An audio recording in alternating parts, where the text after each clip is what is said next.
Hi there everybody, I'm Razor Joe. This is my very first motovlog, and let's hope it's my very first motovlog. I say that because I've tried several things. I wasn't going to talk about my setup, but it's been such such a challenge, I thought maybe I better mention something about it. I'm using a GoPro Hero, the original one, which was a gift from my sister about 3 years ago, but I didn't have anything I wanted to use it on. I didn't know what to do with it. Didn't know much about them. Had all these kind of crazy mounts I wasn't sure what to do with. And so there it kind of just sat in a box for about 3 years or whatever, however long ago they came out. And then I started writing and decided, well, hey, that's a good thing to kind of video traffic. And then I discovered motovloggers online and thought, you know, that might be something kind of fun to do.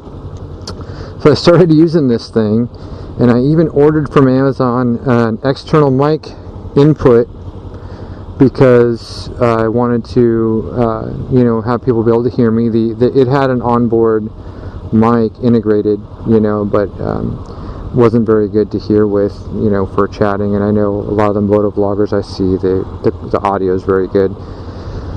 So I wanted that, and then I get the thing in the mail and it doesn't fit the port.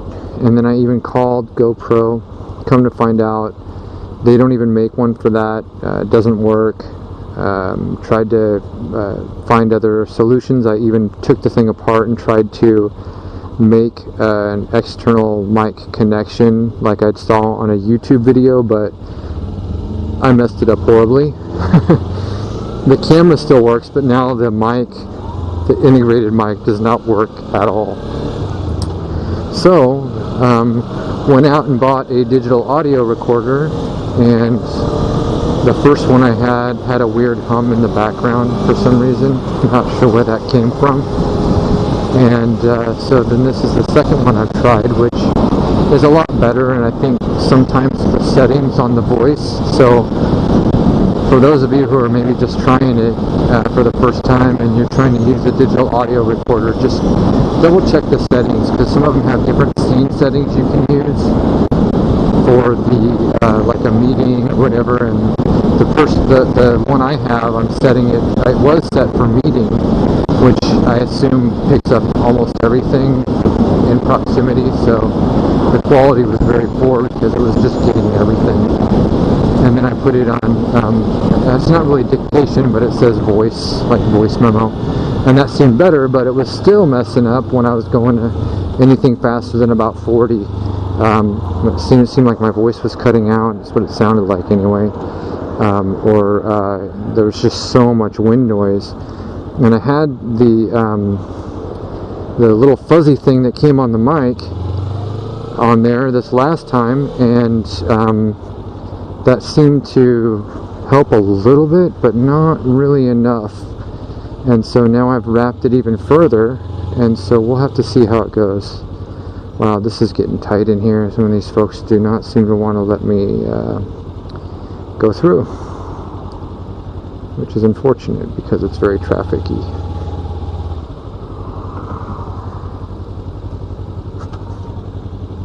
And you're going to go ahead and move. That's fine. He doesn't want me to go either. I think I might try.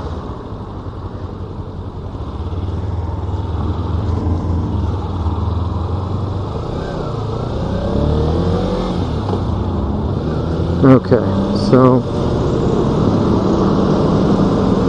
this is really now another attempt, having wrapped it with a few layers of foam. My hope is that this works and prevents some of the high-speed wind noise that I was experiencing before.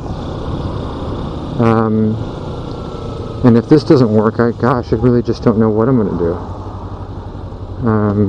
Kind of perplexed as to how to fix it. I don't have means to buy another camera right now. Anyway, And I'm a very new rider. That's the other thing that's, you know, my family kind of encouraged me to do this. They've been watching me watch motovlogs for the past several months, even before I got a bike myself. And so I've had my license maybe about a month, and I took the safety course around a month ago. A little longer than that, you know, maybe a month and a half ago, if that. It just doesn't seem like that long ago. And it was the motorcycle safety course. And even though you don't have to take it if you're over 21. I'm here in California, and that's why I'm lane splitting, for those of you who are wondering. But yeah, you don't have to. But I certainly wanted to do that because DMV, just to me, is intimidating as hell when it comes to testing things, and it's like a pass-fail, where I thought, even though you still have to be tested technically on the motorcycle safety course, it just seemed like it would be a little softer, and it was.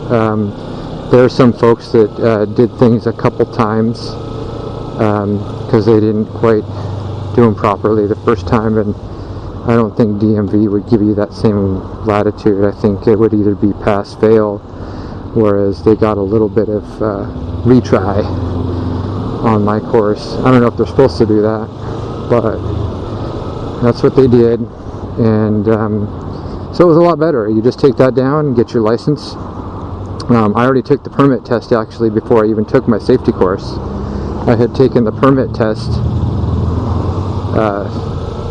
from DMV, which is just a written, you just have to do a written exam, and then I could ride legally. But wanted to get that all done so that I could. And what's funny is I bought this bike. I'm riding a Ninja 300. I bought this bike before I even had my permit.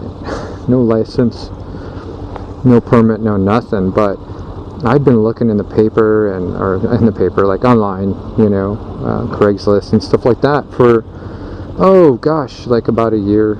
For motorcycles, and watching some good deals pass me by, and ended up seeing, you know, watching a lot of videos, and decided I knew I was going to try and get, when I did get one, I was going to try and get the Ninja 300 as my beginner bike. Just seemed to offer all around the majority of what I was looking for in a starter bike, and be like the most user-friendly for new riders, beginner-friendly I should say. And so when I saw this at a dealership, a brand new 2015 Ninja 300 selling for the same price as most of the used Ninja 300s I saw, I kind of wanted to go down and take a look and see if it was for real. And sure enough, I thought it was just one bike, but they had, I guess, a few of these at this price. They were trying to clear inventory, and I ended up getting, I think, the second to the last one.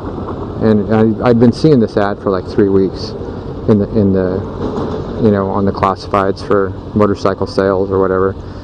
And so I feel like I kind of got lucky there. Everywhere else I've been seeing, they're higher. And the one that they had left is now on sale for a higher price than what I got this for. I mean, granted, it was the special edition or something like that. It had special decals on it. But nonetheless, they jacked the price up even more than what it was on that day. I think they realized maybe it was too low. I don't know. But I'm just thankful that I was able to get it at the kind of used price. And that's why, you know, you hear a lot of people, a lot of vloggers and stuff, they say you should not buy a brand new bike for your first bike. And while that may be true, if you spend, is that still true if you're spending the same amount you would spend on a used bike? It's kind of an interesting thought. So that's what I did, and I'm enjoying it very much now at this point. And this guy is going to try and get over.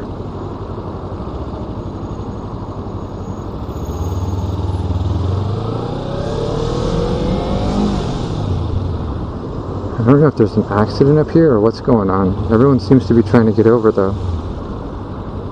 Oh, I think we've got a stalled vehicle on the road. That must be what's happening. Yeah, this guy's stuck.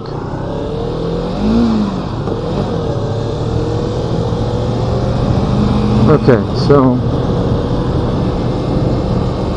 anyway, there I was, you know, brand new rider, got my motorcycle before anything else, and so I very quickly had to run through the process of getting everything, because the dealership was nice enough to say they would hold the motorcycle for me. There was no way I was going to hop on that thing and ride it home. I hadn't taken any motorcycle courses. I had no idea what I was doing, and certainly did not want to just hop on there. And so they were nice enough to hold it until I got my permit and I went through my safety course. And thank you for moving over. And turns out really well. Ended up passing my class. And see if I can get through here.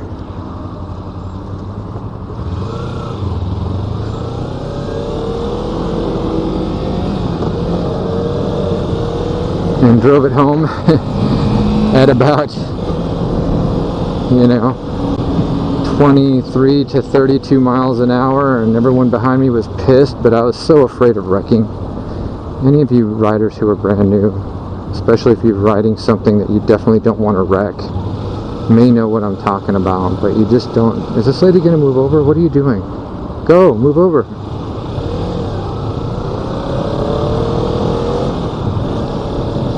And so you know what I'm talking about. You really don't want to wreck it because it's brand new. And you also don't want to hurt yourself because that's what you're afraid of happening anyway. You hear all the horror stories of everybody trying to talk you out of getting your motorcycle license and riding a motorcycle because it's so dangerous and you're going to kill yourself and all sorts of other things that they say. Which, you know, it is more dangerous. I'm not going to say it's not, but there's precautions you can take, and but all that stuff floats around in your head. I think gets in your head when you're trying to make decisions about what you're going to do, and then it also affects how you ride, I think, which in some ways can be a good thing if it's positively affecting how you ride by making you safer. Then that's a good thing. If it makes you terrified and you ride scared, that's not a good thing. You can't ride stiff and scared from everything I've seen and heard, and it definitely affects you in a bad way. Should I split or should I just wait? It's already green, I'm going to wait. And lane splitting, that's a whole other thing. I wasn't going to do it for like the first month, but as you can see, I'm already doing it.